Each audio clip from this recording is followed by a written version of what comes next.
Let's see whether it will actually help. Okay, so thank you very much for the invitation. It's a pleasure to speak in a sense in front of you. I will talk about the recent joint work with Cezary Cieśliński and Bartosz Wcisło. So let me just start with a brief introduction. So the talk is about axiomatic theories of truth, or to be more concrete, about extensions of one particular axiomatic theory of truth. But let me say a few words about the axiomatic theories of truth in greater generality. So in general, the recipe for building axiomatic theories of truth is very simple. So we simply have a theory which supports enough of coding. For me, it will mean extensions of elementary arithmetic. I hope Albert is now not offended by this, because this is obviously way more than one needs to have some basic coding. Then we extend the language of B with a fresh unary predicate to be able to express the truth of formulae from the language of B, or satisfaction of formulae in the language of B. And then we add some axioms to the effect that the resulting theory proves all Tarski biconditionals for sentences from the language of B. This is very simple. And in general, why it is nice to have axiomatic theories of truth around. So one might be obviously interested in solving philosophical problems and answer questions about the nature of truth. But if one has more, say, moderate goals, then, for example, one can use axiomatic theories of truth to study, in a sense, consequences of second-order subsystems of second-order arithmetic in a purely first-order language, and hence use some methods that are used also for, say, first-order arithmetic. So in particular, many axiomatic theories of truth are canonically equivalent, meaning by this I mean minimally that they share the same arithmetical content, but also often they are mutually interpretable in a nice way. So, for example, there is a theory WPT minus plus internal induction, which is a truth theoretic analog of ACA naught. There is a theory which you will get to know, or I mean, probably some of you already know it, but which is also mutually omega by interpretable with ACA naught prime. By this I mean a finite extension of ACA naught, with the assertion that for every x and for every set x, the x Turing jump of set x exists. We can have ACA, so ACA naught plus full induction for the second order language. We can have ACA naught plus, by which I mean ACA naught plus the assertion that for every set its omega Turing jump exists. We can have ID1 hat, and this is KF, and we can have ID1, and this is VF. And obviously we can iterate it. So for example, we can have iterated arithmetical comprehension, and so on and so forth. So in particular, axiomatic theories of truth can be also useful when doing ordinal analysis, as the recent work of Lev Beklemishev and Fyodor Pachomov show. I mean, it's, for me, time passes really slow, so 2019 is still recent for me. Still, your sound is has a little bit of interference, so maybe you can. Okay, I will try. Is the lecture room muted, Lev? Lecture room is not muted because you can hear me, but it's not the sound from the lecture room. It's Oh, okay. I think it's a sound from. I think this is my fault. Sorry. So now it's better, I guess. And Yeah. I mean, I will solve the problems. I'll solve the problem with. I mean the rest of the problem. Rest of the problems on the way. Right. So let's proceed. Now our main character, a canonical, the canonical theory of Tarskian truth with no induction, CT minus square brackets B. It extends B with the following axioms for the T predicate. So for every relational symbol of B, we have an axiom saying when the atomic sentence is true, and obviously I got the brackets wrong, sorry for it.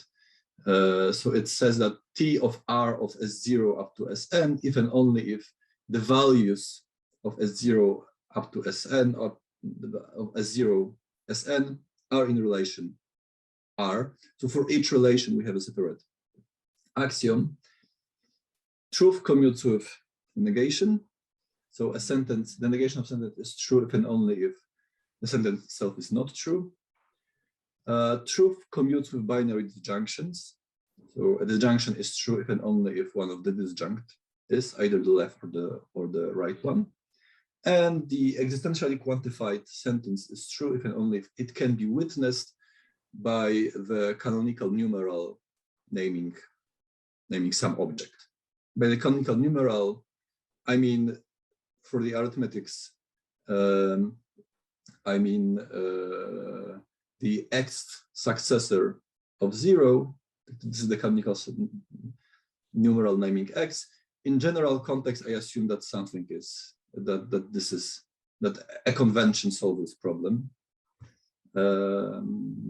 But we'll focus on theories extending the elementary arithmetic EA, by which I mean theory I delta 0 plus exponentiation is total. So in the language, we will work in the language with plus times the order and 0 and 1. So I do not allow exponential terms. And okay, so this is the basic setting. So let me now tell you something about the basic mathematical properties of CT minus. So the first basic fact is that CT minus by itself does not add new theorems from the language of B. So CT minus over B is always a conservative extension of B, and in this generality, it was proved by Ali and Albert Visser with one method, and Graham Lee with another method. Right now, we have also proofs by Cezary Cieśliński and Fyodor Pachonow.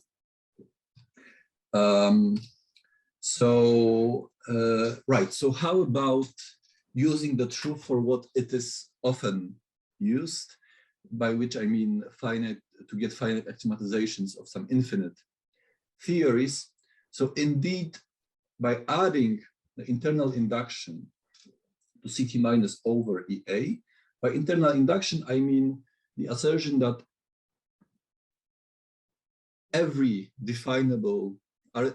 set definable with an arithmetical formula satisfies induction. So if it is progressive, then it is everything.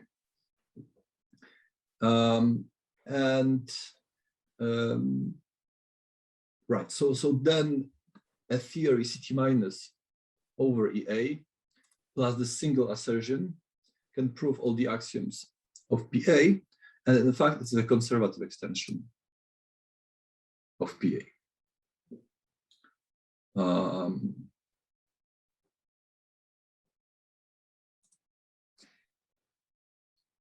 And this was already observed in the classical paper by Kotlarski, Krajewski, and Lachlan.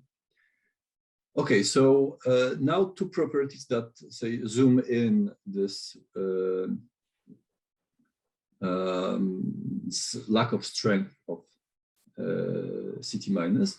So in fact, CT minus over PA is relatively interpretable in PA.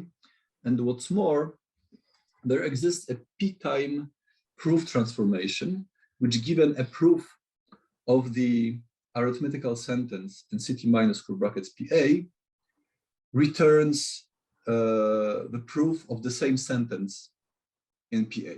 So in a sense, this conservativity of CT minus over PA, CT minus curve brackets PA over PA can be feasibly witnessed. So we have feasible proof transformation.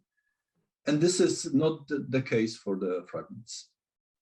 For the fragments, the CT minus over EA, for example, is super exponential speed up over EA, but for PA, this works. Right, so I wanted to summarize these results to underline that CT minus over B is in general quite a weak extension of B.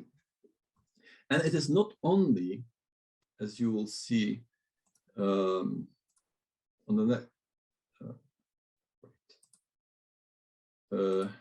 not only it is arithmetically weak, but also a lot of truth theoretic regularity properties are not provable in this theory.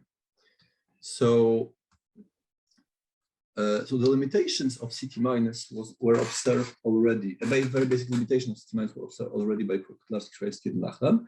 But let me define a generalized disjunction over phi. So it's a not only long disjunction, but it is also a pleonasm. So we repeat phi in each disjunct. So a disjunction over phi up to n is just phi written n times, phi disjuncted n times with itself, and not also the order of brackets, so they are grouped to the left, right? So in particular, on top of the syntactic tree, you have a disjunction, and syntactically this is a disjunction of phi and some long disjunction of size of length n minus 1. And this disjunction of length n minus 1 is once again a disjunction of phi and some disjunction of n minus 2. So that a syntactic tree looks somewhat like this. Here we have our phi, and here we have one more disjunction. Here we have phi. This is not the empty set, but my phi, sorry for this. Here we have phi, and so on and so forth, n times. So it was observed by Kotlarski, Krajewski, and Lachlan that CT minus does not prove the equivalence between phi and every its pleonastic disjunction, every pleonastic disjunction built in this form. In particular, if you have a countable and recursive iterated model and any non-standard number, then there exists an interpretation for the truth predicate so that the expanded model satisfies CT minus over PA, and it deems a disjunction of the standard length of sentences 0 equals 1 true. Right? So then I would say that both on the philosophical, I would say that mostly on from the philosophical motivations, there was a problem whether one can eliminate such pathologies while still saving conservativity. By preserving conservativity, by this mean, well, one can extend CT minus with an axiom to the effect that the resulting extension is conservative and such pathologies do not occur. Let me do some cleaning. Okay, so actually this can be done. So for this special case, so if you extend CT minus over B with the following axiom saying that for every phi and for every C, its disjunction of length C of phi's is true if and only if phi is true, then this is a conservative extension of B, and basically the tiny modification of the proof of an adversary. Probably it can be arranged also with, it can be obtained also via the different proofs that I was talking about. Well, however, then one can say that one can also show that in the same way one can, so such an extension is quite stupid with respect to disjunctions with two different disjuncts, four different disjuncts, and so on and so forth. So the question, I mean, how can one strengthen this result? And the upper bound on what cannot be done is provided by Cieśliński's result. So let me call by the propositional soundness principle the following sentence. For every sentence phi, if phi is provable in pure propositional logic, from pure propositional logic, from true axioms, then it is true. So in other words, the set of true sentences is closed under the rules for propositional connectives, the deductions which use only rules for propositional connectives.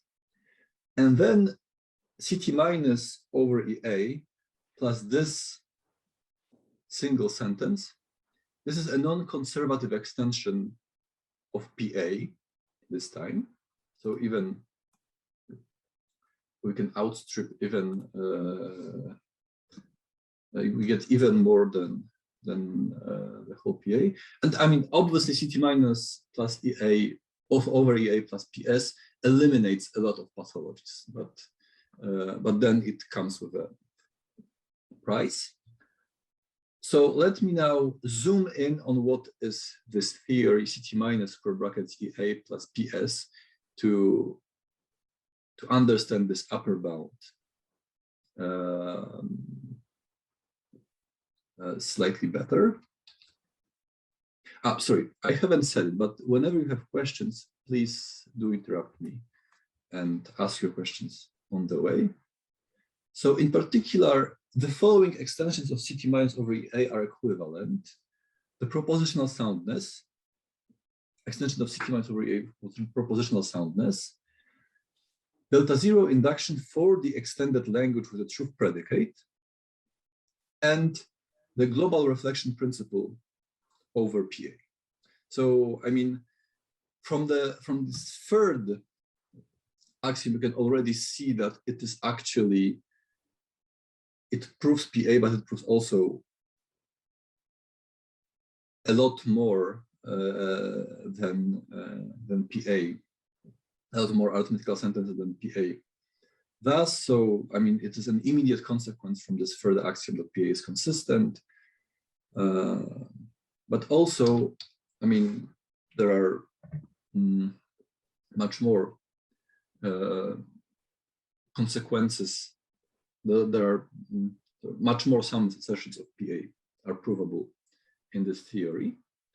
So let me call this theory CT0 by the analogy with I delta zero.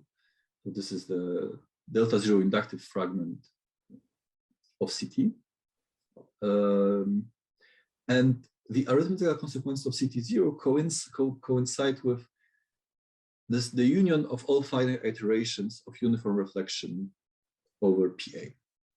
So looking from the PA perspective, I would say that it is a pretty strong theory, especially if you especially, I mean, I would say it is surprisingly strong, especially if you think that you've added this canonical weak theory of truth only one sentence, that truth is closed under propositional reasoning. Okay, so I mean, so this is our upper bound, and this, I would say CT0 is the second main character of this talk. Let's proceed. So let me isolate a further principle, which also eliminates problems with long disjunctions, and it should be, I mean, a priori, it is much weaker than propositional soundness. I mean, it will immediately follow propositional soundness, and it's not that obvious that propositional soundness follows from it. So now if we have a sequence of formulae, then a disjunction over the sequence is simply a disjunction of this form that you see on the screen. Note once again the way our convention with putting parentheses in this, it will play a role later on in this talk. So on the top of this formula, we see the last sentence in the sequence, right? Okay, so this is not that important. That's actually the last one, but it's important that actually you can access one of the disjuncts immediately.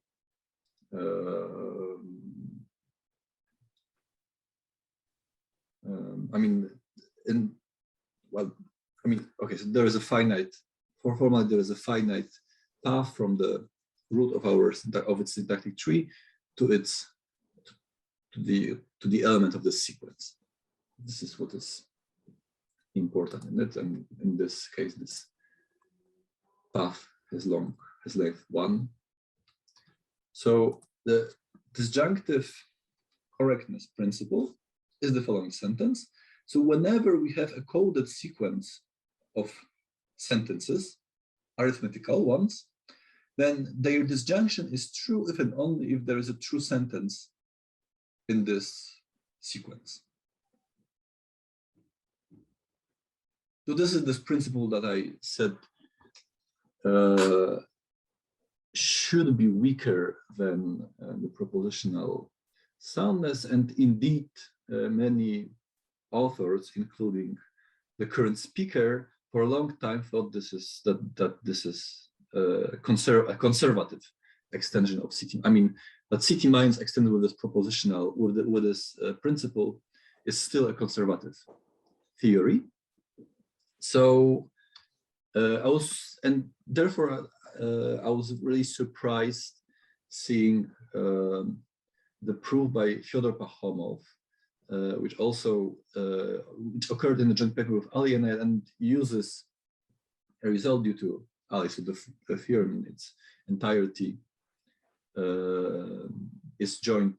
I mean, is a fusion of two arguments. That CT minus over square brackets EA plus DC coincide with CT0. Once again, we don't need the full strength of propositional soundness to get CT0 and therefore global reflection over PA.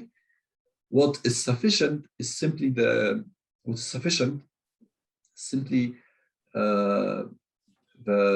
possibility of making sense of arbitrary long disjunctions, right? To be able to correctly guess the truth of all disjunctions of arbitrary finite length. And there was a question. So, I mean, this result was quite surprising. So can we expect more surprises? Or perhaps this is where the surprises end. So how about each of the implications? So let me split it and isolate two halves of this equivalence. The first principle, called DC out, is the assertion that if a disjunction is true, then it has a true disjunct. And the reverse one, it says that if there is a true sentence in the sequence, then the disjunction itself, or the disjunction over the sequence, is true. And now I'm ready to state. So my plan for today, as I promised, I hope in the abstract, is to prove the main theorems from our paper, and they are the following ones. So, in fact, DC out is sufficient to get us CT0. So we don't need the full strength of DC once again. And DC in to the opposite is conservative over B for arbitrary B. Right, so in a sense, probably this choice principle, DC out, given a true disjunction, give me its true disjunct, is in a sense responsible. I mean, one can read it in this way, for the strength of and for the non-conservativity of CT0. And let me now proceed to the proof. Are there any questions? Yes. If you replace disjunctions with conjunctions and formulate similar statements, so does it mean that this DC out is equivalent to conjunction correctness in? So, I mean, this makes sense. I mean, this whole business of considering this ways of so two sides of this equivalence may be related to Gensen style inference rules. Suppose you live in this calculus where you have something like Tate style calculus where you have one-sided sequence, something like that, which are understood as disjunctions. So soundness of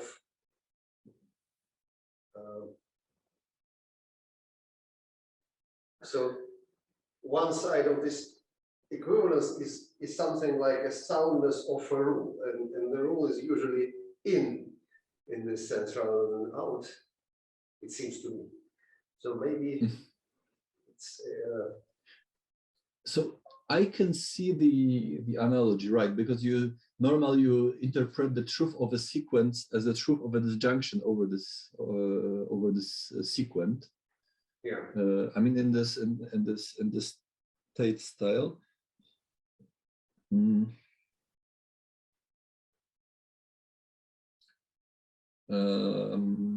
Well, anyway, yeah, I mean, there is a clear. Let's proceed with your talk, but we can discuss after at the end of your talk whether it's.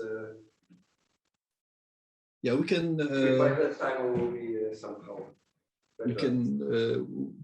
Yeah, let's discuss it later, because I'm not sure. I'm not quite sure about the intention of this question, but we can go discuss it over in the later on. Right. So as a bootstrap, it is very convenient to isolate some additional principles. So the first one, called sequential order induction, it says that for every coded sequence of sentences, if T is progressive on the sequence in the order sense, then all sentences in the sequence are true. Okay, this is just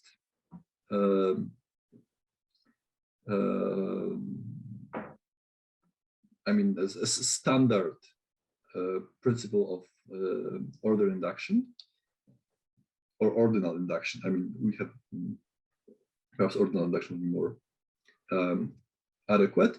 And the second one is sequential successor induction.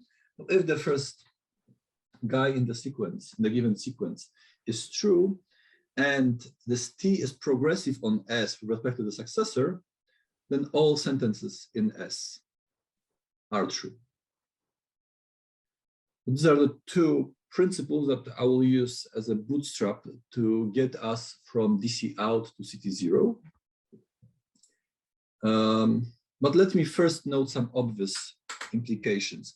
Delta zero induction for the language with the truth predicate implies successor ordinal induction because, I mean, we can simply take this S as a parameter. We are always considering induction with parameters.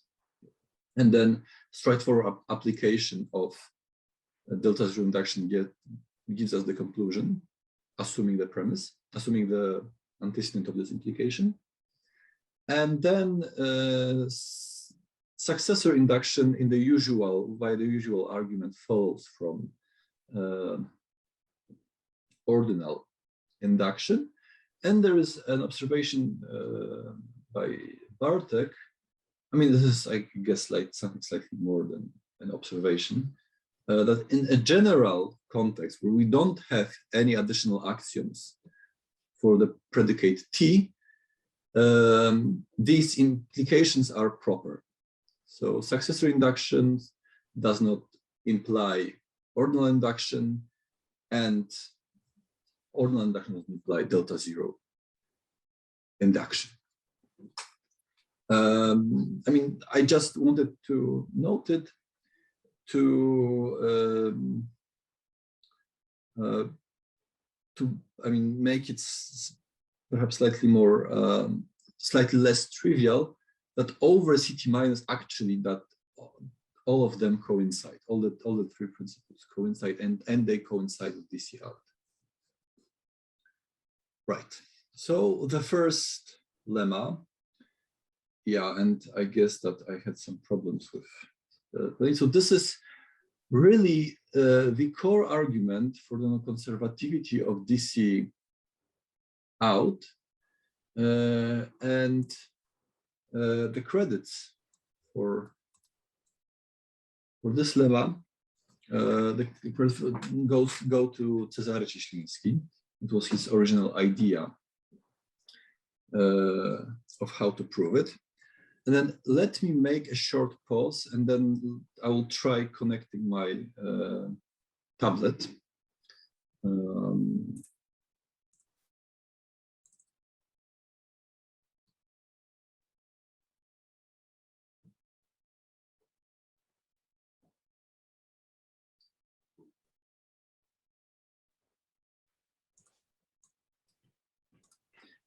Okay, it didn't work. So I will just try. So I will write the proof for you here, and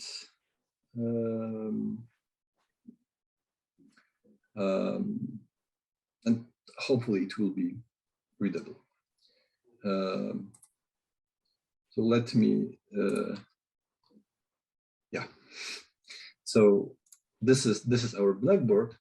So we start with a sequence of formulae, call it phi0 up to phi a, and we assume that phi0 is true, and for all I,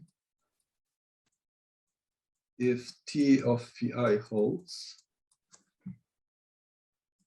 then T of phi I plus 1 holds as well.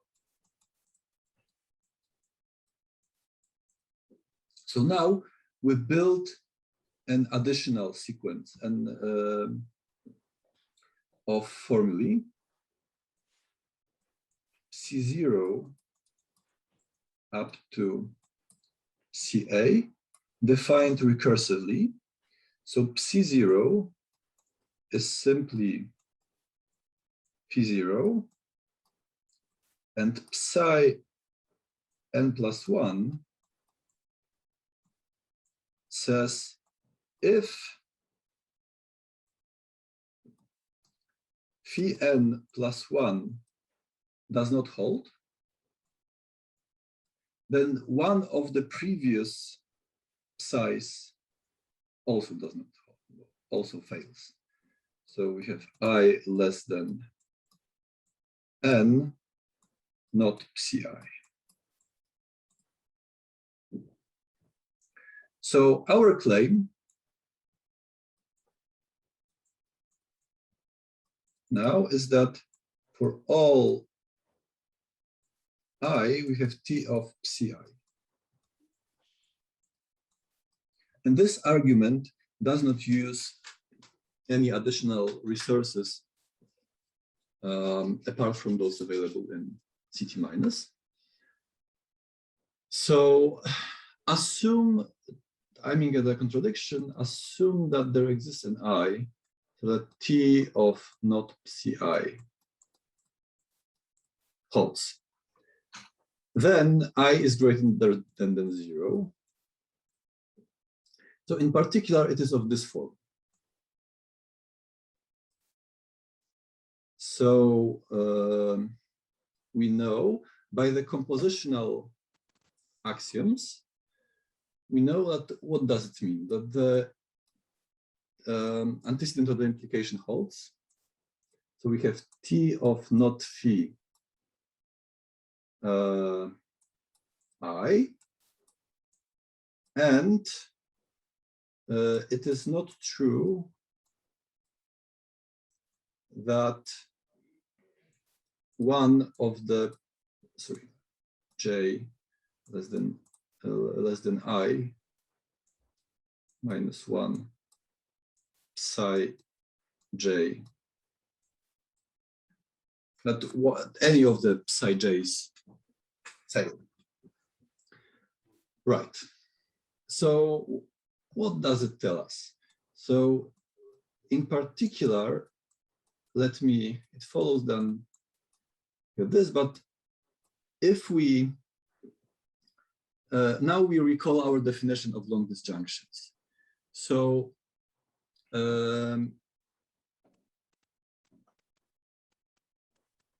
this is syntactically a negation of a binary disjunction whose right disjunct is Ci minus 1, and left disjunct is a disjunction of psi j's up to I minus 2. Right, so we have T of not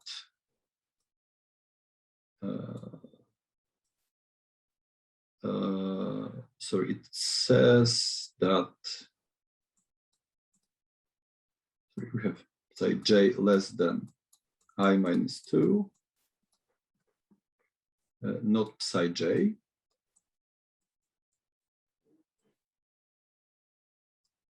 And T of not psi I minus 1. Right.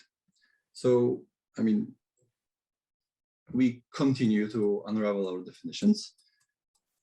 In particular, we have T of not phi I, and leave this untouched.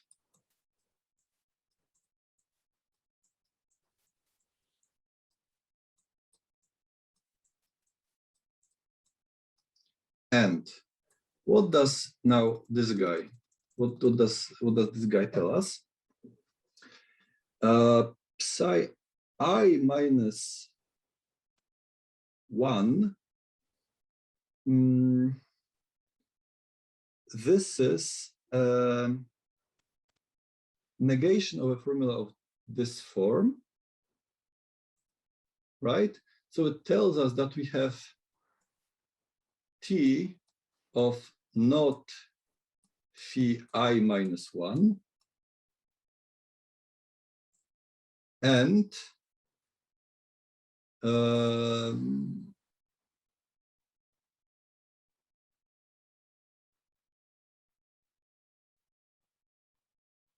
this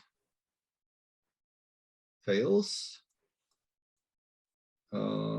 T of not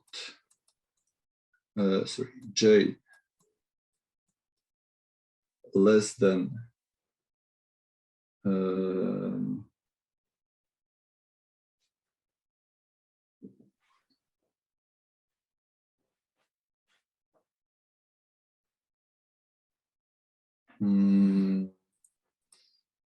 I minus 2, not psi j.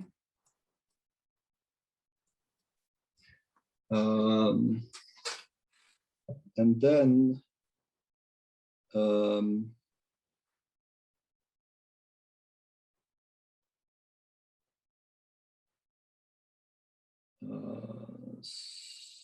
sorry for a second.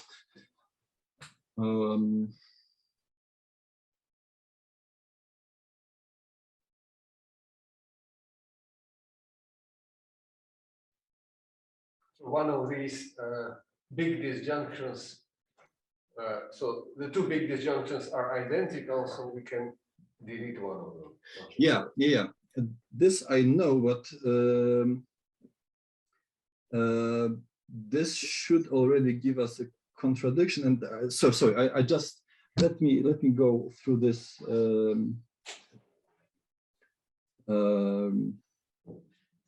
Once again, because I think I might have lost in some of the indicated which we didn't. with some of the dualities.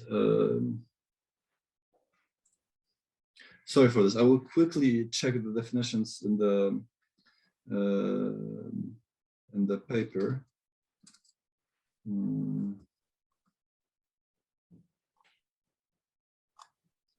To check whether actually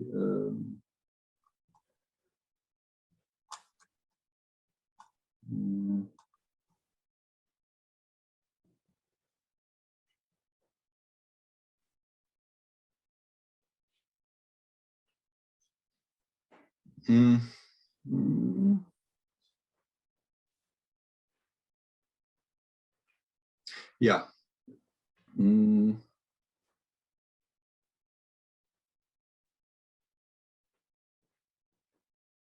Yeah, sorry. Now I see where I what went wrong. So it was obviously the propositional reasoning.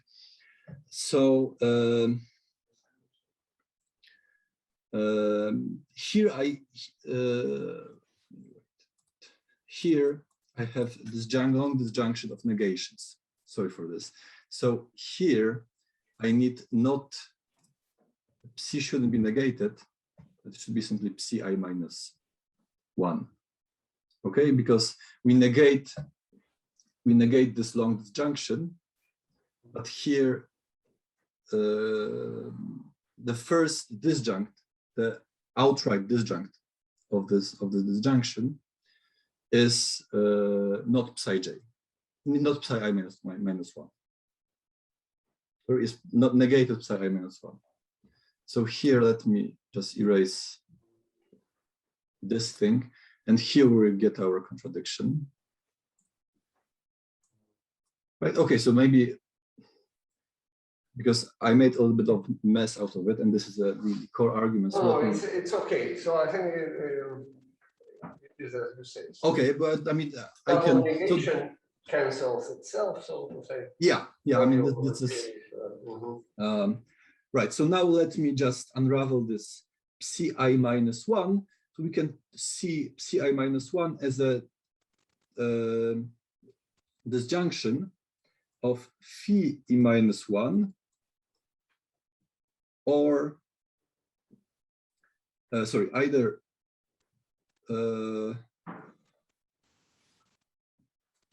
yes, phi minus 1, or disjunct, sorry.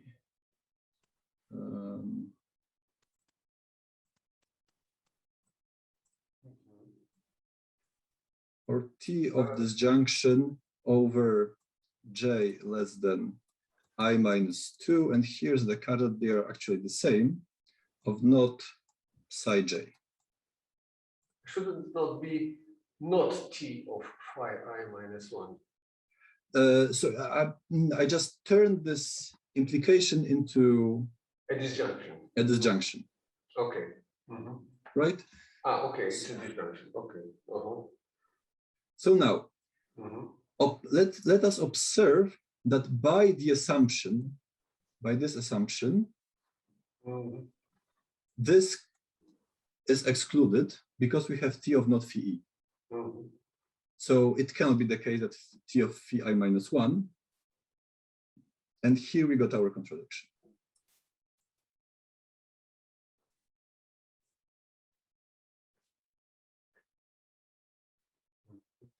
Right? Yes. And this reasoning was performed utterly, so we used only, say, finitary rules in CT minus.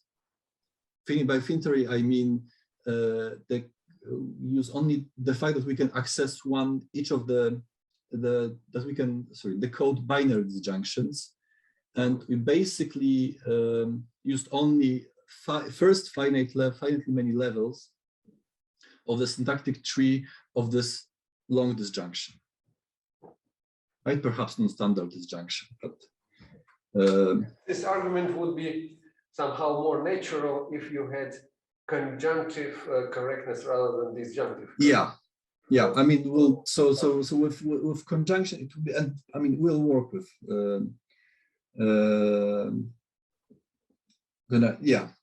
I mean, then I guess, but by duality, it will get more messy in some other places. But okay, but now, so we know only that psi i's are all true. They are not yet this is not yet our goal. But now the second claim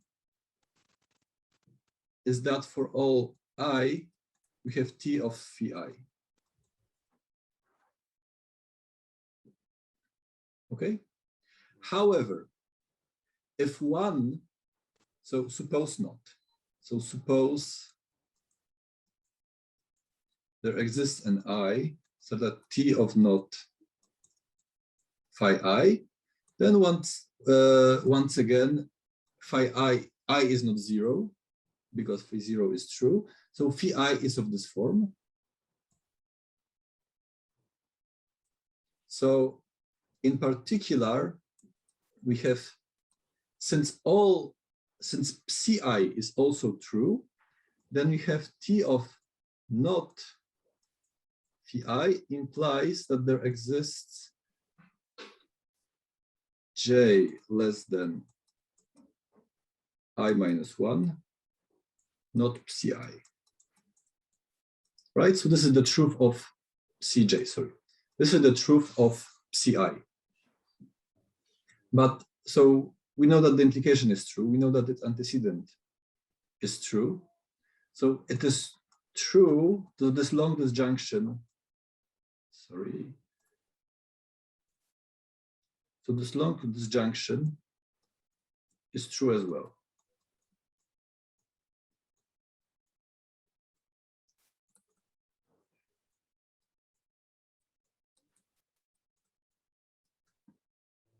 Okay, and this is the unique place we are using DC out. Now, since this long disjunction is true, there has to be a true disjunct. So one of the CJs is false, but we know that all of them are true.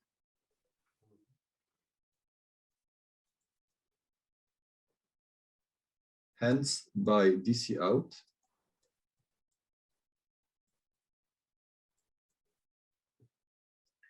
there exists J less than I minus 1, so that T of not psi j.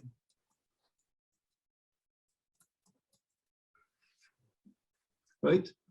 And this contradicts our previous claim.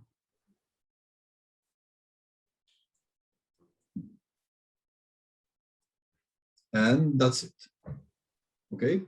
I mean that so far what we did is we proved only successor induction. So now let me sketch the argument. Now it will be fully on slides. How we get CT0 out of it, and I see that I'm not doing well with respect to time, but I mean the rest is not tricky and fairly straightforward. Are there any questions concerning this? We have half of an hour more, so don't worry about time. Okay, that's even better. Mm-hmm. So right, so we can take our time. Yeah, that's very nice argument. So let's go further. Yeah, well, I one question. So of course one could imagine working over, let's say, some kind of series of hereditarily finite sets instead of EA, and then define, for example, finite disjunctions primitive in your language, right? Yes. And that would be slightly more natural because now we have all these implementation details. But as far as I could see, processing your argument, it wouldn't make a difference. The argument would go through also. It's not really dependent on this precise coding of the big disjunction. So it would, as far as I can see, it would work in the kind of more convenient way where finite disjunctions, well, in the non-standard sense, and finite conjunctions would be in some sense primitive, right? It's simply for every finite set you can form the conjunction of it, etc. Yes. And okay, so then there's one proviso that you have to be able to access an element of your set from infinitely many steps, starting from your big disjunction. Right. So these initial fees that we started from, they cannot be buried infinitely deep in this disjunction. So, right. For example, what I will see what I will mention at the end, DC out for binary disjunctions. So by this, I mean disjunctions which syntactically form something that resembles full binary tree of certain height. This is conservative. But here we use the fact that we can access the last element of the sequence infinitely many ways, infinitely many steps. Right. Yeah. So I think so. In this case, in of course the commutative clauses, one should have, for example, that if a big disjunction is true and if phi is an element of it, then the phi or the truths of the big disjunction minus phi should also be true, right? But you should avoid, of course, to have disjunctive correctness as your compositional clause, but because then you give the game away. Yes. And I mean, so I will have a comment on this at the end of the talk. Okay, so let me clean the whiteboard and let's see what happens next. So we get a little bit of induction from DC out. So now let's see that this amount of induction is sufficient to prove DC in. And this is a fairly straightforward argument. So let me say it. So if we have successor induction, then we have a true disjunct, and we have a true sentence in our sequence, then we can simply keep on adding the next disjuncts inductively. Right? So this is the idea of this proof. Let me now write it. So if we have a sequence of sentences phi0 up to phi a, and we assume that we have, for some j, we have T of phi j, then we define a sequence S by putting, so the length of the sequence S is A minus J plus 1. I do not insist on plus or minus 1. This might be a mistake, as usual. But what does SI, the ith element of the sequence, tell us? The ith element is just along this junction over K less than J plus I of phi Ks. So in particular, S0 is a disjunction whose right disjunct is our true disjunct phi J. S1 is a disjunction whose first right disjunct is phi J plus 1. And then we have a disjunction whose right disjunct is phi J, and so on. Right? So now, by our assumption, we have T of S0. The first element of our sequence is true because it is a binary disjunction whose right disjunct is true. Right? And by the compositional axioms for binary disjunction, we know that if the ith disjunct of the sequence if the ith element of the sequence is true, then the I plus first element of the sequence is true as well, because we know that the disjunction on the left is true. And we are adding its right disjuncts. Right? Some right disjuncts. And then by successor induction, we have DC in. Right? So now if you want to use Fedor's and Ali's result as a black box, then this is sufficient, because starting from DC out, we got sequential induction. And from sequential induction, we got DC in. So from DC out, we have full DC. But I mean, some simple manipulations now by simple manipulation, we can also avoid using this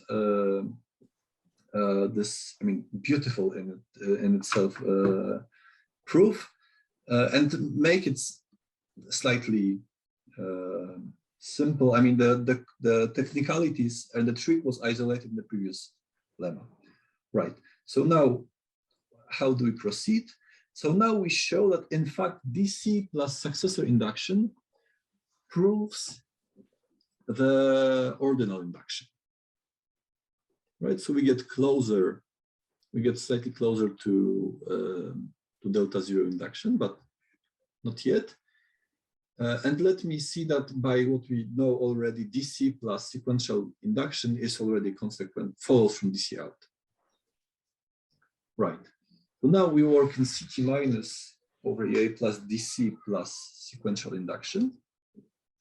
We fix a sequence S and assume that it is progressive, that T is progressive on X in the ordinal sense. And now we define auxiliary sequence. Right, so we observe that the first element of the sequence holds. And let's observe that full DC implies, conjunctive correctness for the defined conjunctions in the De Morgan way. This is just straightforward application of compositional clauses and full DC. So then we can define an additional sequence. So TJ, okay, so sorry, maybe I was slightly too quick. So then we define these long conjunctions via De Morgan laws from long conjunctions from long disjunctions. And then we define an auxiliary sequence T of the same length and S, so that TJ is just the conjunction of all phi i's up to J. So I haven't said, but here modulo the fact that we are dealing with conjunction and formula, and this is really the core of the argument is really the same as the argument that in PA, for example, the ordinal induction is provable from the usual one. Right, so this is really a similar idea. Right, so then the assumption that T is order progressive on S jointly with the conjunctive correctness, it yields that if that T of T0 holds, because T of T0 is simply T of S0, and for all j less than the length of T, if jth element of T is true, so that if the conjunction up to j is true, then by conjunctive correctness, all disjuncts are true. So all elements in the original sequence S up to j less than j are true. So by the assumption that T is ordinal progressive on S, we know that j plus 1 is true as well. So applying conjunctive correctness once again, we got the truth of the conjunction of the j plus 1 first elements of the sequence S. So in particular, we know by application of sequence induction, but the successor induction, we know that all elements of sequence T are true. In particular, the last element in the sequence is true. So the conjunction of all phi j's is true. So all of them are true by conjunctive correctness. Okay. I mean, so here we use the full DC, so both sides of DC. yes. And yes. But here we use full DC from Pahom and Ayat that this DC must already imply delta zero. Yeah, I just wanted to, So in a this sense, is just avoid the argument for usage. a weaker fact, so to say. That's what we are doing now. Yes, so I mean, I would say that, I mean, this is, I mean, a standard argument that is reused in this context. So, right.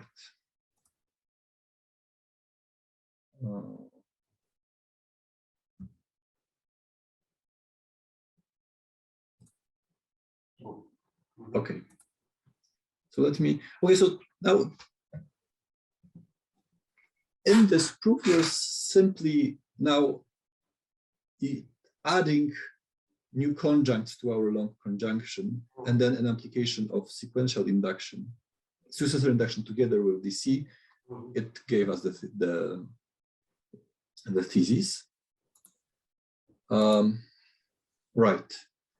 Okay, so now what is left to show is that ordinal induction implies CT0. And in fact, I'm cheating a little bit because, I mean, in this lemma, I will use not Fieria's argument, but I will, in a sense, but I will use Cieśliński's theorem about PS. So, I mean, this will be one black box. But then if I have enough time, which is not that probable, I will just outline the idea of Cieśliński's proof. Right. So now let's work with CT minus plus ordinal induction, and we show propositional soundness. So it will suffice to conclude our argument by Cieśliński's theorem. So we fix any P proof and the sentence phi, so that P is a proof of phi in pure sentential propositional logic from some true premises, right? I mean, and let Pi be the ith sentence in P. So then, I mean, obviously, by the assumption that it is a proof from true premises, and by the assumption that we are using only propositional. So basically, if a sentence in this proof is not an axiom, then it follows from the previous ones by modus ponens, right? And this can be verified. the soundness of modus ponens can be verified in CT minus alone, right? So this gives us, this gives us the fact that T is progressive on P in the ordinal sense.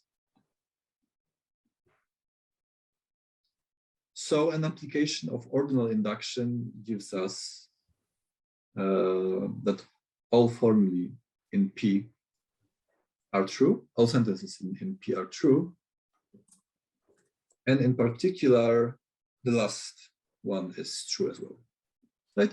Well, this is, I mean, a very straightforward reduction to propositional soundness, right? And this is just an induction on the length of the proof. Okay, so so this concludes our argument.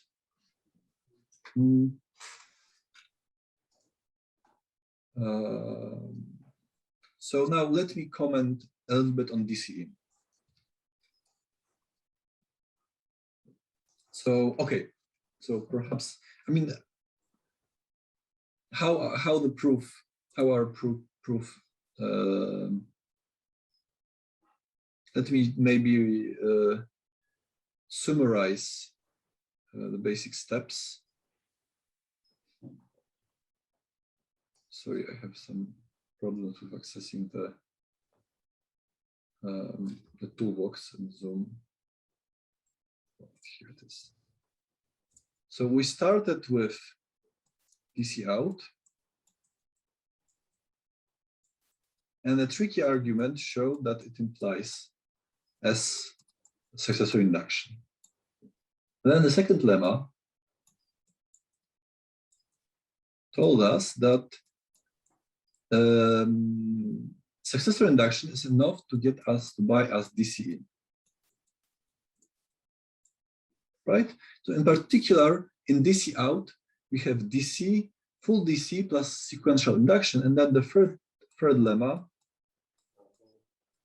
showed that DC plus successor induction yields ordinal induction for sequences.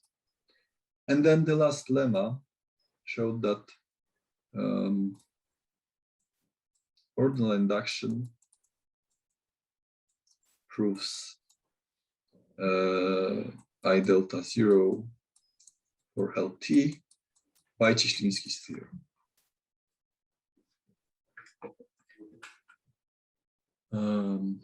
So that was this is how we proceeded. Right, and a little bit of DC in right now. There is a model theoretical argument by Bartosz Wcisło, which roughly says that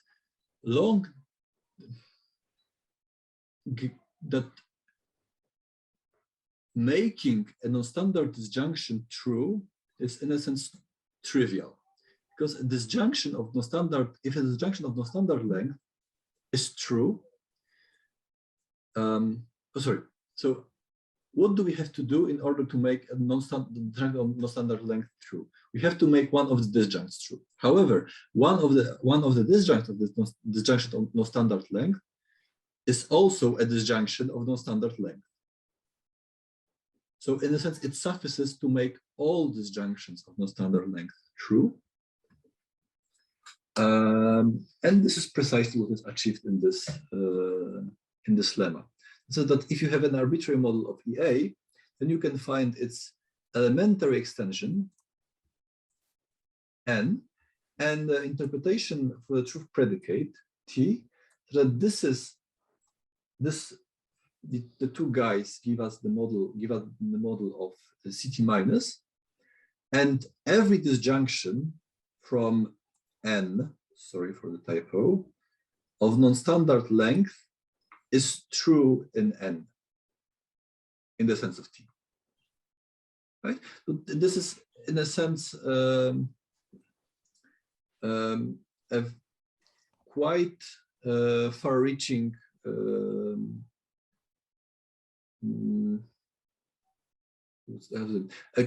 Kotlarski-Krajewski-Lachlan observation about the truth of disjunction of 0 equals 1 pushed to the extremes. So you can have all disjunctions of tunnel true in a single model of CT minus over EA. And a good message is that this is also a slight modification of an Neyat-Visser argument. We can discuss it in the question time, but let me just note this fact that there are no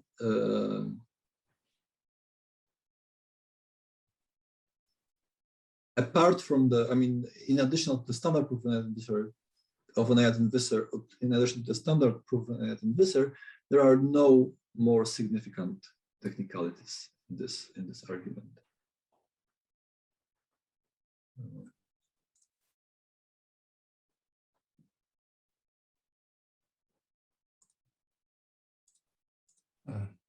Okay, and now some loose ends. So in fact, we can show that already successor induction can buy us DC out. And this is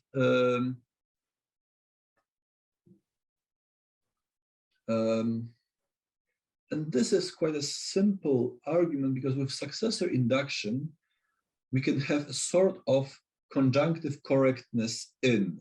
So we can define, we can now define a notion of binary, so the notion of long conjunctions, and for this notion we have conjunctive correctness in, and this translates to disjunctive correctness out. Right? We have conjunctive correctness in because we can keep on adding new conjuncts.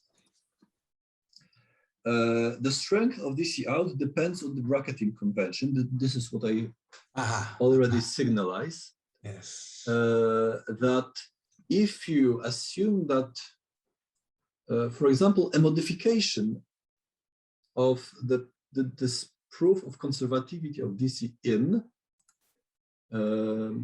gives us the following result. So whenever you formulate DC for disjunctions which look like this, so that they form, I mean, first standardly many levels, they are form a full binary tree of such a non-standardly long binary disjunction, then DC out is in fact conservative. However, what is nice that full DC is slightly more absolute in this respect. So the strength of full DC does not depend on the bracketing convention.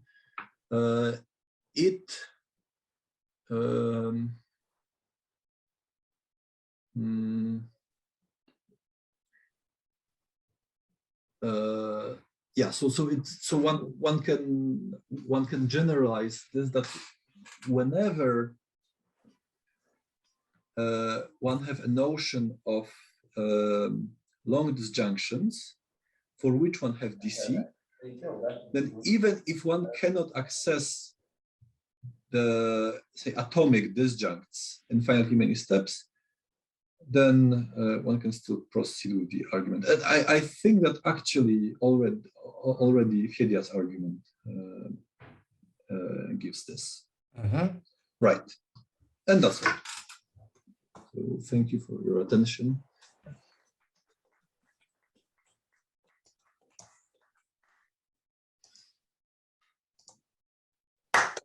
Now for some discussions.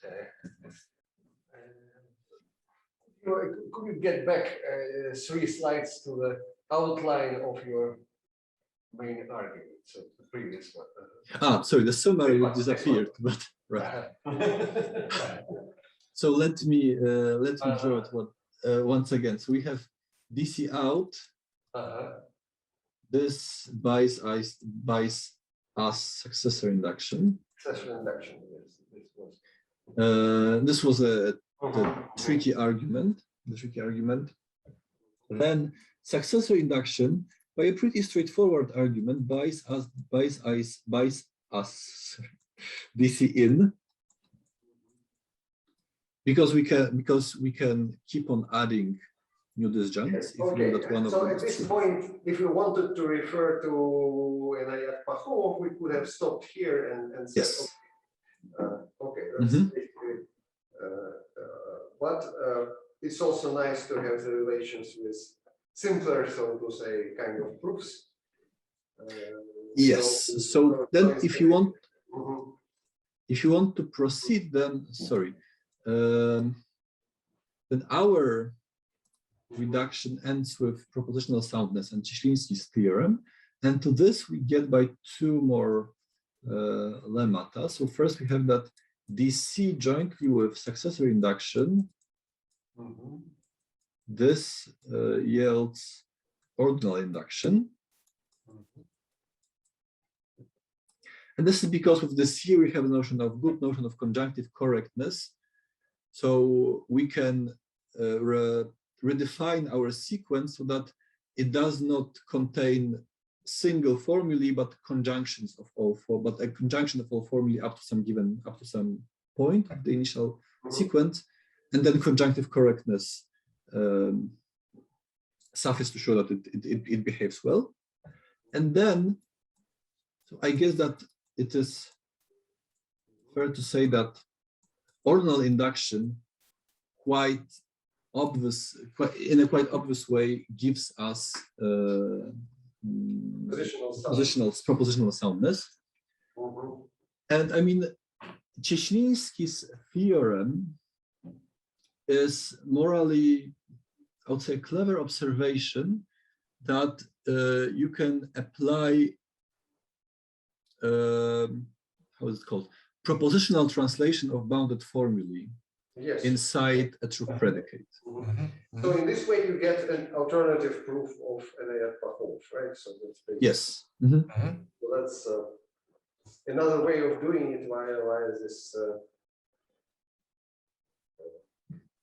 interesting route through forms of induction. Okay, that's quite nice. That's quite nice. Because there, I remember there were some clever tricks using non-standard probability predicates and the logic second incompleteness theorem applied to them, and so on and so on. So somehow it was a kind of ingenious kind of way of doing it. Yes, yes. So I would call it a more lazy method of getting non-conservativity of. It's nice to know that there is this alternative way of doing things.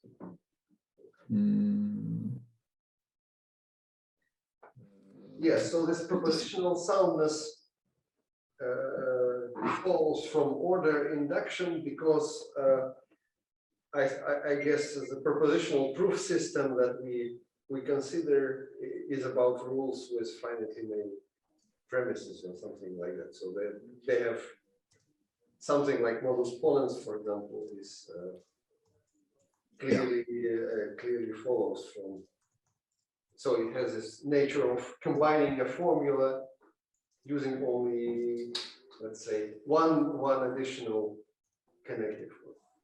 It's the depth of logical depth of a formula does not increase more than something like +1 or something like this, covered by the truth conditions. Yeah. So I mean, basically, what we usually think about it is a pretty simplistic Hilbert-style proof system with, say, finitely many schemes as axioms. All these schemes are true already, probably true in CT minus already, because they are of, I mean, they can be verified to be propositional axioms in finitely many steps. Because even when you deal with non-standard formulae, after finitely many steps, you can realize that in fact this is a propositional tautology by going down with your truth predicate. And then, I mean, if you know that all the previous sentences in the proof are true, then you know that the next one must be true as well. So to do this straightforward argument, you really need ordinal induction. I mean, you really need successor induction is sufficient as it as I showed, but the really straightforward argument explicitly uses ordinal induction. And I mean, in fact, we were stuck for some time in this problem and thinking that perhaps we have like two principles of different strength, the successor induction and ordinal induction. But they actually, it turned out after that, we can prove ordinal induction from successor induction, and this is not that hard. So this propositional soundness principle actually should work for any Frege system or something like this. So it is defined so even by finitely many rules, something like that. And rules are substitutional instances of a sequence of formulas, bar, and the conclusion, something like that. Yeah, I think so. I mean, although we should then instead of sequences, probably you should deal with trees. But I mean, maybe there is some obvious, or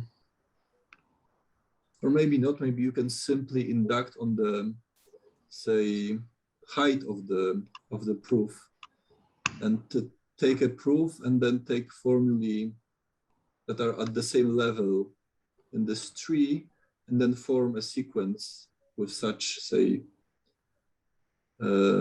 conjunctions of such formulae. Then yeah, I think I agree that it's not dependent on the proof system. It's likely that it's fairly robust. Should do yeah.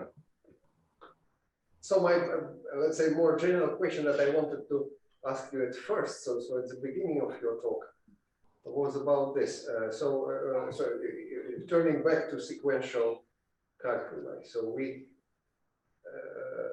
we are, of course, we want to somehow argue that these half principles are also natural from some point of view. So where do you need half of these principles? So I think that if you want to argue that everything in your, let's say, Tate style proof is true, take, for example, the rule for conjunction. So you have phi 1, phi 0, and phi 1, and in the hypothesis you have true of phi 0 and true of phi 1. You want to conclude that conjunction of phi 0 and phi 1 is true. So if your conjunction is binary, this is, we have it anyway. But so if you have a version of this calculus with non-binary connectives, which in one step allows you to infer the truth. So let me think. So I mean, I think that we actually need both DC out and DC in, right? So we have, in general, when we have, say, gamma phi, gamma psi, and then we want to say gamma phi and psi, and we interpret and we, as our induct, and we interpret the truth of this sequence. Yeah, if you replace the whole sequence by the truth. Yeah. Addition, then you should first take it out and then take it. And then take in, right? Take it in. But maybe what if you translate it as a conjunction, or as a disjunction of the truth of every formula occurring in this sequence? And I mean, then they can be. I mean, then in general. So you sort of do not claim that the big disjunction is true but rather, oh, yeah, okay, then it does not. It's, I mean, it need not, yeah, this in general we work, I mean, in a non-standard model, this need not make sense, right? Because if I understand you correctly, then this if this is this has non-standard cardinality, then this then I guess that we need to put this disjunction inside. Mm-hmm. Okay. Okay. Yeah, I mean, I think that Ali's question was simply driven by Yeah, okay. by the curiosity that it was driven just by the desire to have it clean, to see clearly which one is the strongest, so to say. Here. Yeah. So I mean, it was. I mean, but I mean, the bigger question is, of course, are we interested in one-sided conditions at all? Yeah, I mean, not for. I mean, yeah. So I would say that for natural philosophical purposes, this DC is already sufficient. I mean, the non-conservativity of DC is what matters most. I would say, because this is a generalization. I mean, and in fact, if I'm not mistaken, that there was already a philosophical paper which made use of this non-conservativity of DC. And it was by Kentaro Fujimoto, if I remember. I mean, I recall that I saw a draft of this, but I'm not sure whether it was published already. I mean that he, in a sense, he has put forward a different conservativeness argument against deflationism using this non-conservativity of DC. And I mean, so, I mean, it is even more surprising that it's one-sided, this junction, because it's already conservative. But apart from this, I mean, I do not have clear applications for this.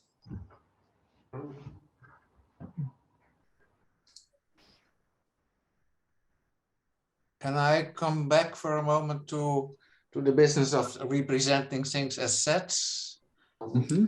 So that really involves three things, right? So independence of the bracketing convention, and independence of the order of the items, and the possibility to contract some subset of the same items, right? So you started with the big disjunction of the same phi, and that's of course also contained in this. And so my prediction would be that the order, the business of the order, and the business. So you want your formulas to be multi-sets or sets? No, really simply sets. So my prediction would be that that doesn't matter really. Mm-hmm. So you want something, right? So let me write. So I think that as long as we have the following principle, I think that it should be here. It's possible that I will write something stupid, hopefully not. Mm-hmm. Or T of disjunction over phi in A minus C. That was my first idea of what one should do. Yeah.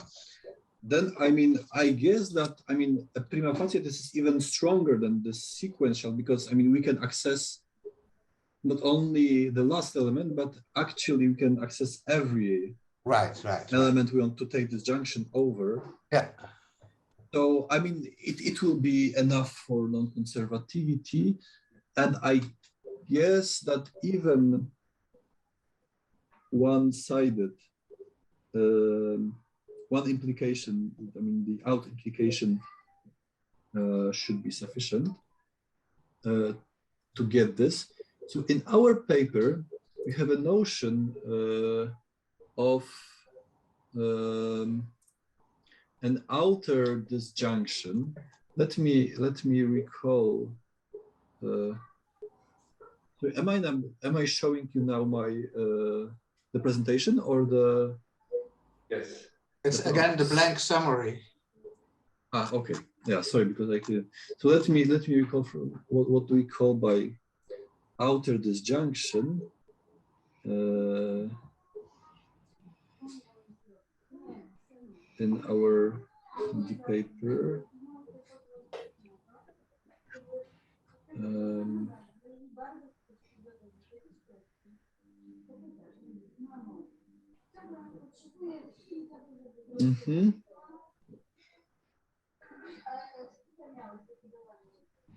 Yeah, so I mean,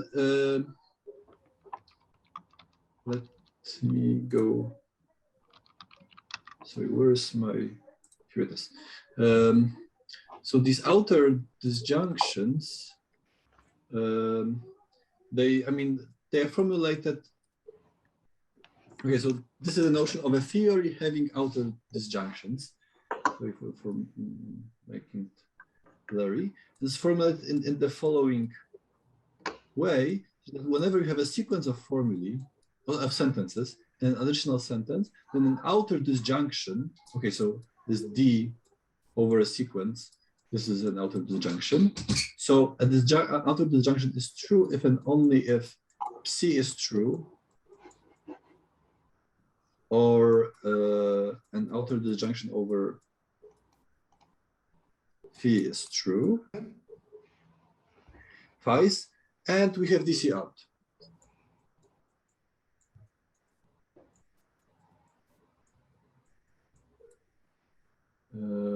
Then exists I less than the length of phi, T of phi. So I mean, from our proof, you can extract that in fact that whenever you have a notion of outer disjunctions in a theory, then actually over Ct minus this implies Ct0. So this need not be these. So in particular, if you have conjunctions in your language and you interpret disjunctions in via De Morgan laws, then as long as you have, I guess, conjunctions in, then it will be non-conservative. And I guess that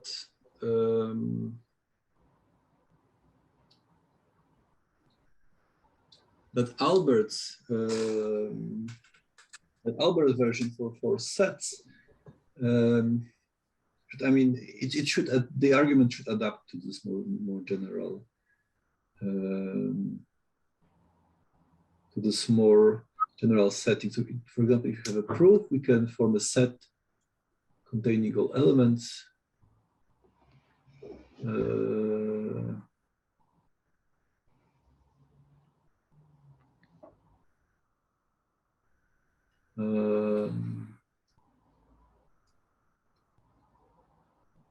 Okay, I would have to think about it. And my guess is that it works, but actually we are using some. I mean, the fact that no, sorry. I mean, my intuition is that it adapts to this case, but I'll have to think about it.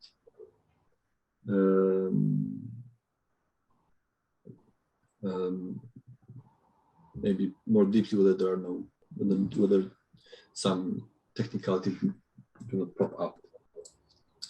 Okay, well, I would be interested to hear what what the verdict is. But the result we wanted, so Albert, that's a question to your system, so to say. So you, so we conjecture that if we have this syntax with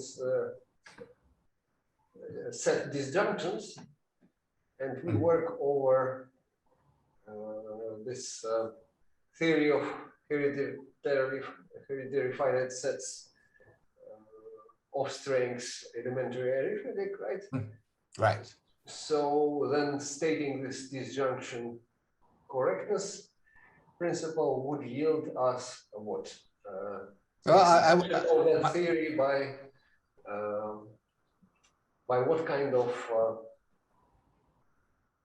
my hope was that it would be conservative, right? So but in fact, I thought later that it would be that there's really two compositional principles one can think of, namely to export just one of them, and the other one would be that for any partition of the set in two, the whole thing would split in the disjunction of the two big disjunctions, right? So that would be the second possibility. So there's really not, the whole thing doesn't really dictate a unique compositional clause. So one could think about both,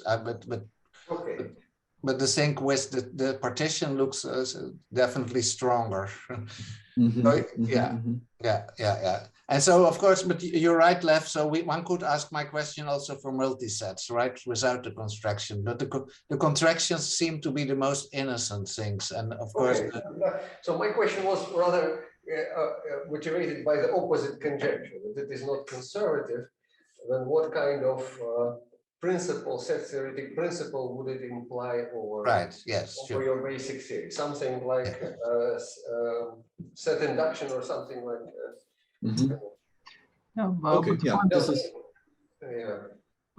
But the theories of hereditary finite sets, they really are very similar to theories of natural numbers. So okay, so what would be the natural version of delta zero of T induction? That would be something like delta zero of T well-foundedness principle or something like this, right? According to Reddit or something. Yeah, my whole intention with the hereditary finite set was just to make the structural properties definitional, right? But of course, that's very natural. You could also use EA and add the kind of principles that simply require the independence of the, let's say, associativity, or the independence of the order of the contractions or whatever, right? So yeah. Probably it would be just the same, right? So if you OEA, you just take just as primitive as big disjunction. Yeah, I mean, so my guess that it is that it should give us a version of CT naught. I mean, because really given a set.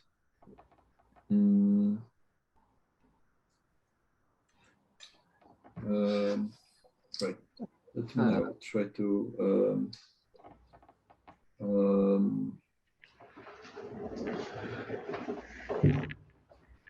Yeah, I mean, so let's try checking that this theory in fact has outer disjunctions in this sense that we can define this D for sequences, and let this D for a sequence phi be simply the disjunction over the elements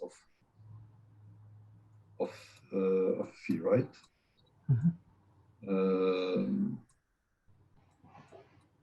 I'm not sure that it makes a lot of sense, but for all phi in what is, I mean, set theoretically, I guess this is an image phi, right? There is this additional problem that there is, so our translation needs to be, so we need to create a sequence from a set. I mean, so which is not quite trivial, though I guess possible, because in this theory you can define global well ordering or something like this. Right. So finite sets. So this. So I think that this notion, this notion of outer disjunctions, it operates on sequences.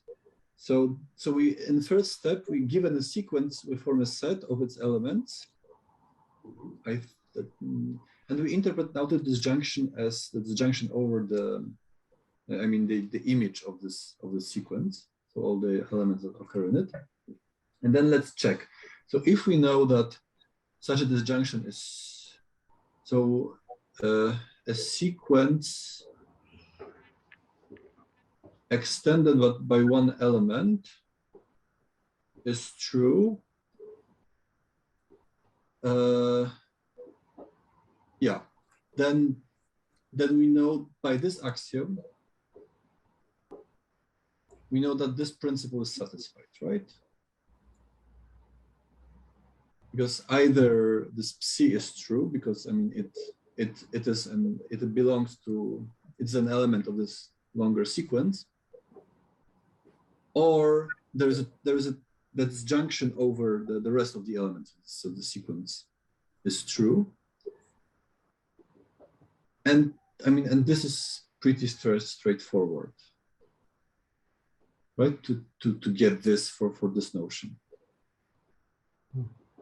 right? So I think that we can, that using this disjunctions over sets of formulas as primitive, we can in fact define, I mean, an outer disjunction which operate on sequences. This notion of outer disjunction will satisfy our two principles. So by the proof that it will get us CT0, I mean, modulo the fact that we are living over, that we checked it for EA and not for a theory of relatively finite sets, but I mean, it depends, I would say,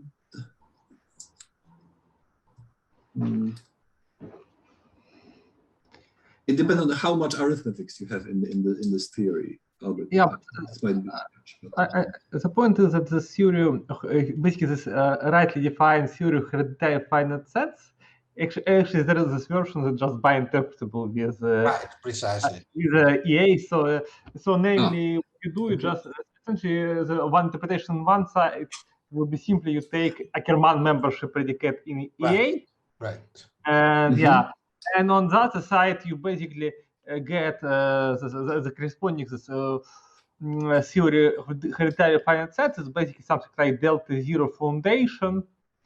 Actually, the right way to formulate this in terms of delta zero as a delta zero adjunction induction plus existence of basically there was this kind of plus existence von Neumann hierarchy. Somehow von it's not obvious, but somehow it's corresponding to elementary arithmetic. So this is a bit tricky. Details to this, but yeah. But the point is that basically they really essentially the same thing. So right. So at least that was my intention. Yes. So I mean, so my guess is that it gives us CT0 over the language of set theory, and whatever it is. But okay, yeah. But I think that's interesting because it really shows that the sensitivity for your conception of syntax. Yeah. So actually, maybe I haven't completed this discussion. So have you been talking about DC out, just DC out, or both DC in plus DC out? So I guess that in this observation, I assume that Alberts have this axiom for disjunction over sets. I mean, so Albert said about something more general. So for every splitting of the set A, yeah, and I use it only for the splitting for singleton, for subtracting one element, and then I assumed a version of DC out for this. So right. Okay. But I mean, this you kind of allow. Okay, but I mean, even this atomic, this kind of splitting, they kind of already give you actually more power than. Sorry, I mean, when I'm talking about this, even this splitting, they kind of already give you more power than just the splitting that you get from fixed representation of syntax, right? So because in your basically when your big disjunction was just fixed thing, then you could make just a very concrete splitting that you kind of on the very top of your disjunction, right? And here you have kind of have much more power in a sense. So if you could make this arbitrary splitting, Mhm. It's actually most kind of more stronger than. Right. Yeah. Sure. Actually, So- I think the interesting question would be: so what will happen if you say allow arbitrary splitting? So as Albert proposed, but you don't have any kind of part of DC, right? So or Right. maybe DC in, but yeah, but definitely not DC out. Actually, DC in is already implied by this, right? So it's actually at least as strong as the. Yes, probably yes.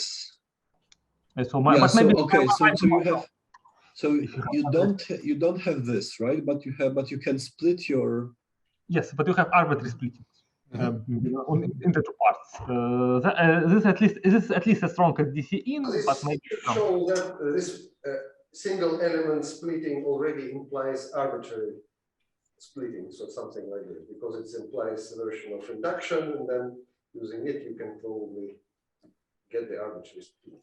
oh, sorry, I think that by Bartek's argument, this disjunctive this for arbitrary splitting. So by this I mean, let me maybe write. Here I have B, and B is not a theory, but it is phi in A. If sorry, the disjunction over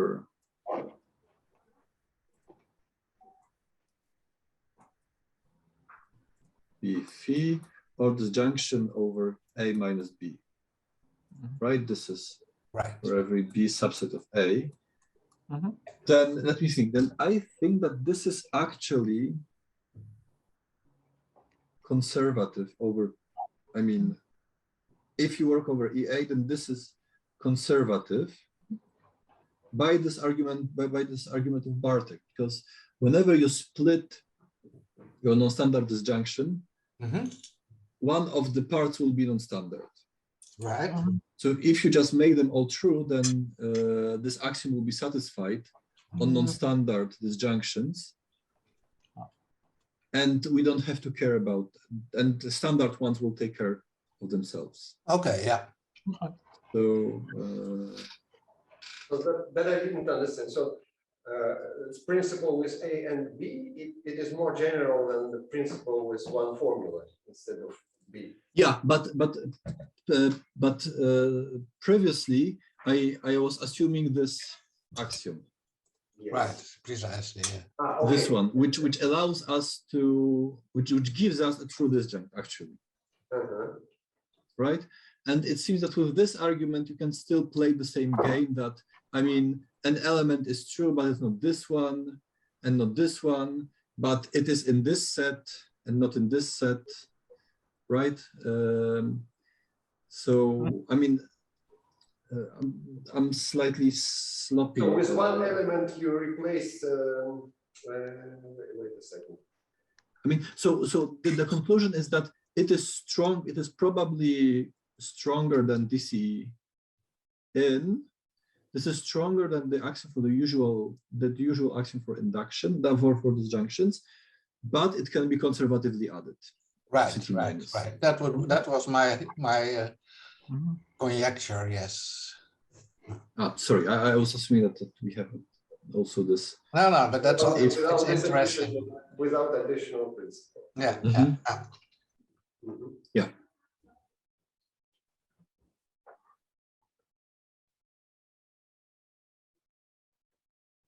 Yeah, so I have some more general questions about so basically again about this CDC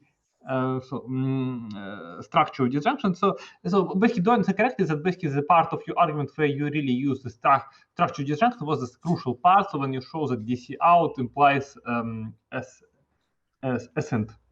Mm-hmm. Yeah. So basically, don't have. So basically, this I think should kind of mean that this your argument is kind of essentially different than the argument that was in paper by Ali and me.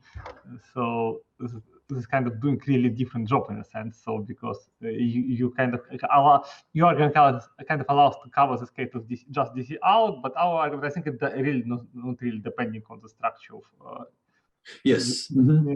the junction. Yeah. Yeah, this is what I also think that it, I mean, and actually we have checked that I mean, for any notion of disjunction, if you have full DC for this notion of disjunctions, then you have outer disjunctions in this sense. And this is kind of easy, but I would have to